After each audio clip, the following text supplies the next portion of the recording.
Welcome.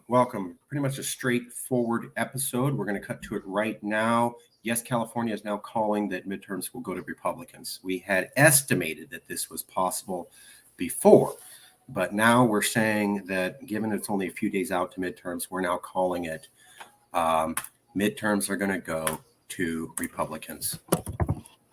1 second here.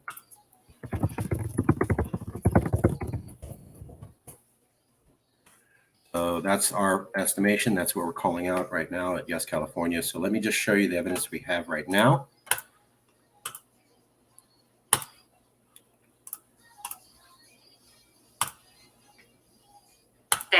We are going to start with the midterms. Let's go ahead and jump into CNN has a bunch of new polling here. Let's put this up on the screen. Now, this is CNN's battleground polling, and their numbers look a bit better for Democrats than in general Democratic numbers have been looking lately. So let me go through this. They polled in Wisconsin, and they have the Democrat Mandela Barnes basically even with the incumbent Republican Ron Johnson, 50 for Johnson, 49 for Barnes, within the margin of error. In terms of Pennsylvania Senate, and we're going to dig into that one a little bit more in a moment, we've got Fetterman with a 6-point lead over Oz, 51-45. Wisconsin governor, you've got Evers, the Democrat, up narrowly, 50-48.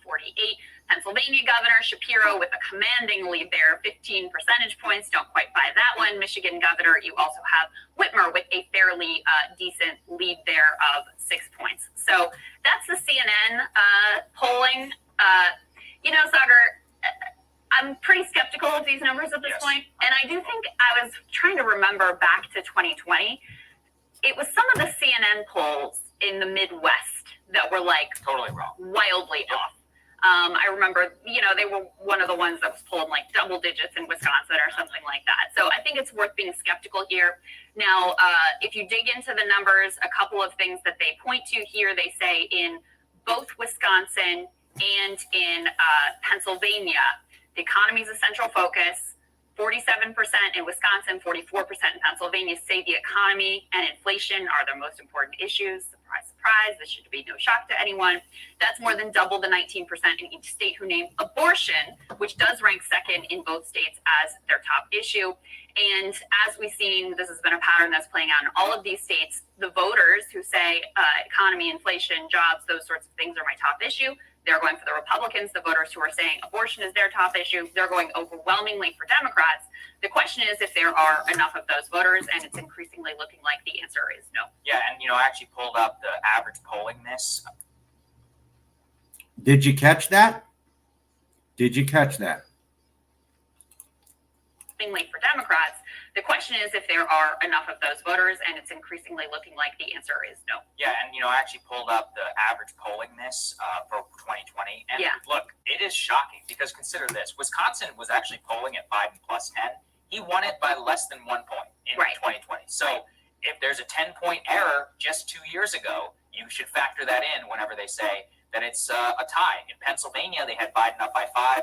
Of course, he barely won it by a single point. In Arizona, they had Biden up by 3. Of course, he won it by tenths of a percentage point. So, and I look at this poll, it actually just confirms, really, to me, the possible Republican victories, except for Pennsylvania, given that it is 6 points. That one seems like a genuine toss-up, but that isn't fully captured right in a 51-46. So anyway, I think that the people who are on the ground are much more clear-eyed. I've seen Mark Kelly been like, listen, we do not believe these polls. We believe this is a genuine toss-up. We still need to have money. Fetterman campaign saying the same thing.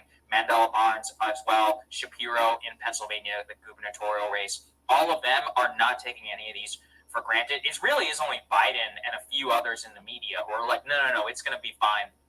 Biden did an event yesterday. He said the Dems will come home at the end of the day. So there you have it. There are polls in Pennsylvania and in the northeast of America, the region that Trump won shockingly in 2016. And it's a toss-up between Democrats and Republicans, between is economic issues more important or is Roe v. Wade more important? A toss-up in the areas that Trump won last time. And what we have is the Democratic Party saying, we don't see any problems. We don't see any reason to deal with these issues. Everything's going to be just fine. That's literally what Hillary did in 2016, and that caused her to lose. So there were people saying, hey, you need to get signs up in Michigan. The governor of Michigan was saying, there's Trump signs everywhere. You have nobody on the ground. You need to get up here. Hillary's campaign was like, nah, we're fine. We're going to do fine. And she didn't do anything and heed those warnings, and then she lost.